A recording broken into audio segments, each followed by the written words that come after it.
Thank you, Mr. Chairman. Mr. Chairman, I will go ahead and yield 2 minutes to the gentleman from Colorado, Mr. Polis. Gentleman yields. The gentleman from Colorado is recognized for 2 minutes. Thank you, Mr. Chairman. Maintaining 4 brigade combat teams in Europe is an example of the kind of wasteful spending that should be cut from the federal budget.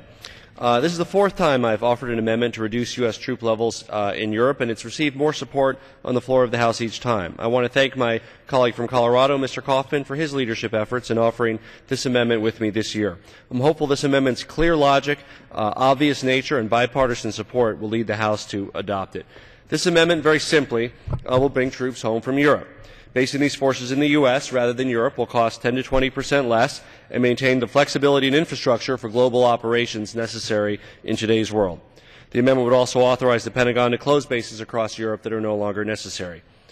In the wake of World War II and the Cold War, stationing troops in Europe made sense. We were holding the line against the Soviet Union and Warsaw Pact and meeting our obligations to NATO.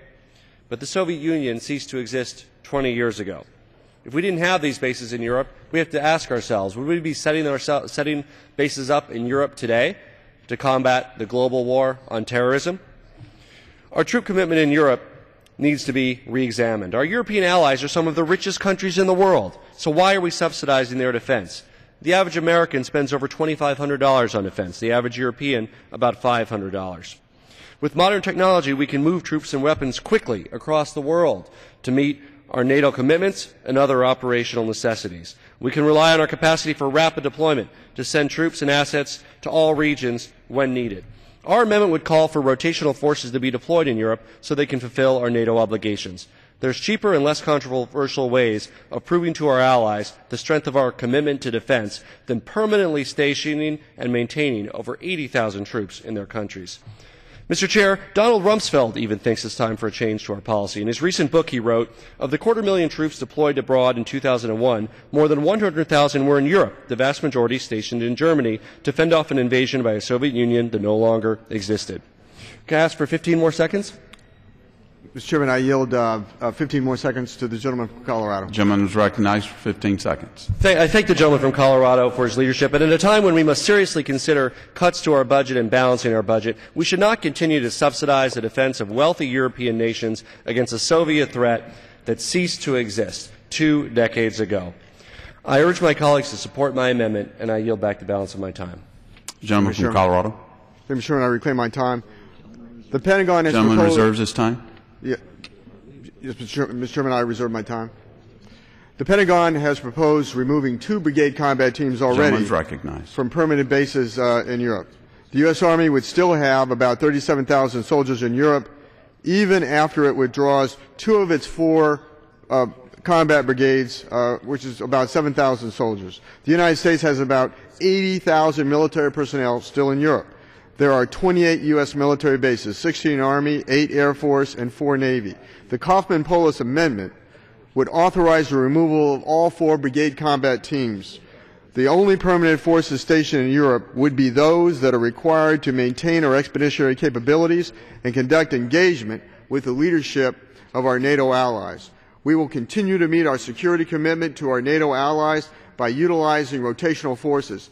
This could be accomplished by expanding existing programs like the National Guard State Partnership Program.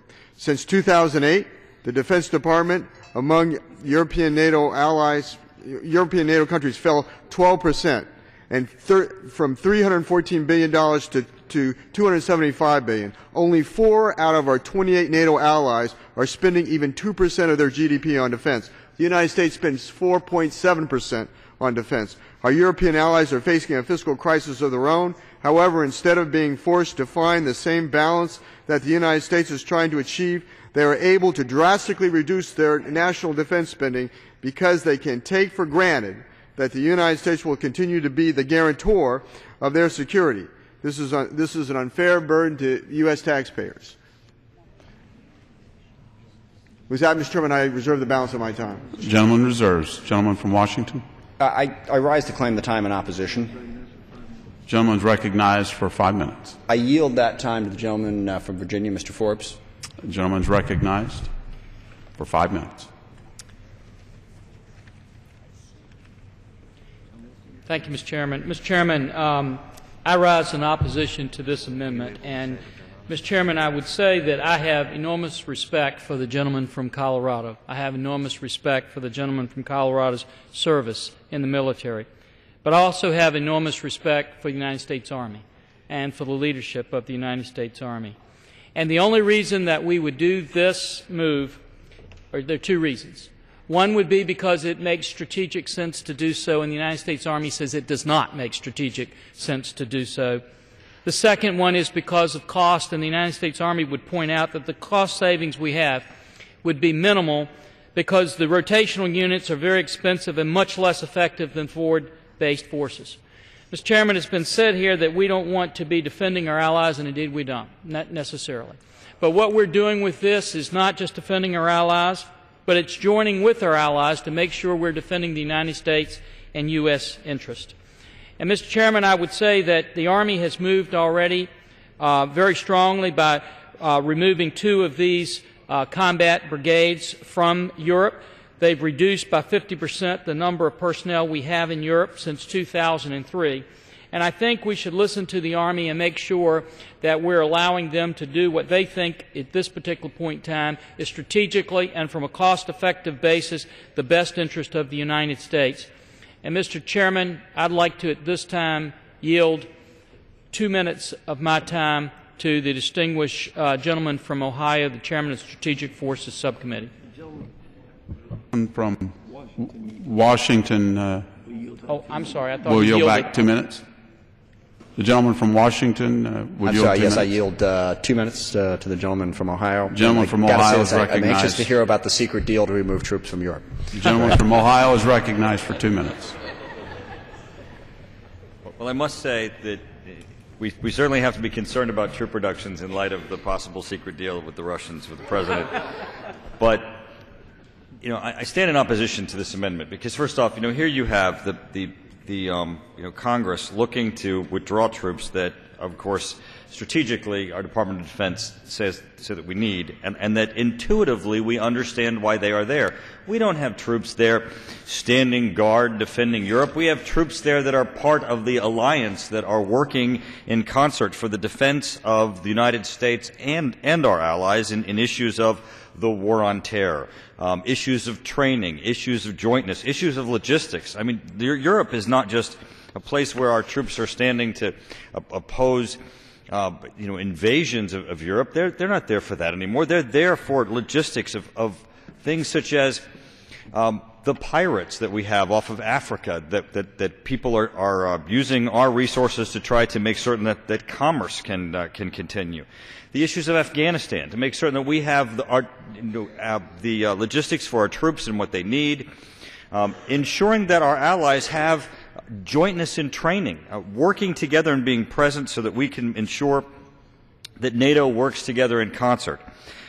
This provision would also lead to an incredibly negative perception among our NATO allies and partners that the U.S. is not committed to its NATO Article 5 responsibilities. And recall, the NATO Article 5, the only time it's been invoked was in favor of the United States after that we were attacked and went into Afghanistan after 9/11. These troops are present as part of the overall security of the United States. They're not there as a stake in the ground to protect Europe.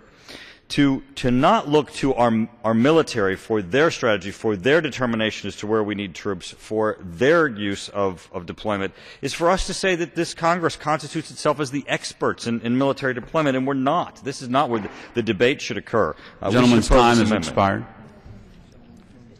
Gentleman from Colorado. Hey, Mr. Chairman.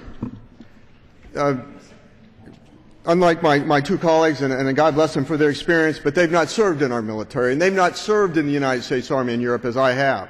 And so I can challenge the assumptions of the United States Army here.